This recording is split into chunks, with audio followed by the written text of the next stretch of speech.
τους άνθρωπους να μένουν φημωμένοι κι ιδεολογία στα μέτρα τους κομμένοι και ραμμένοι. Ότι δεν φτάναν κόβαν για να είναι ευτυχισμένοι κι ότι τους δίναν ράβα να νιώθουν όμοιοι απλασμένοι. Για τους ακούσεις να μιλάνε, αποδοχή ζητάνε, φερέφωνα του ίδιου είδους τη διαφορά κοιτάνε. Και κάθε μέρα άνθρωποι προσπερνάνε, ανθρώπους που ξεχάσανε στα μάτια να κοιτάνε. Και αυτό και δεν μιλάνε, στον τοίχο τους τα γράφουνε και εκτίμηση ζητάνε. Ποντάρουνε στα λίγα, μας ζητάνε τα πολλά.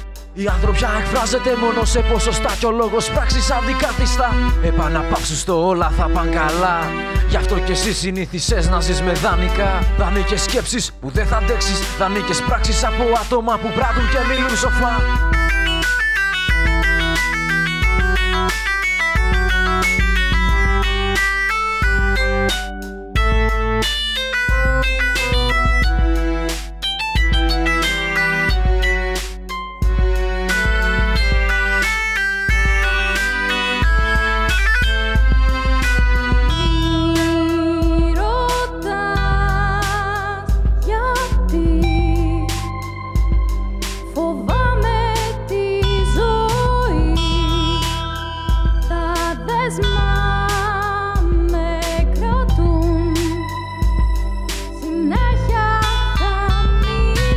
Γιατί ολοκλίνεις ό,τι βλέπεις, συγκρίνεις πάντα με ό,τι έχεις. Κι ό,τι δεν έτυχε στα χέρια να κρατάς. Φθονείς γιατί δεν μάτωσες, του δίπλα αποκτήμα ζητάς, καταστρέφοντας ό,τι αγαπάς. Κι έτσι τη μέρα χαραμίζεις, γύρω από φαύλους κύκλους υποχρεώσεων γυρίζεις. Γι' αυτό το νόημα θα χάνεις, όσο την κάθε μέρα σου εσύ επαναλαμβάνεις. Που είναι η δικιά σου η φωνή, της βάζεις όρια κάθε φορά που πάει να βγει. Τις αλυσίδες σπάσε και βγες από το κουτί. Να μην ξεχάσεις φίλε, πάντα υπάρχει επιλογή.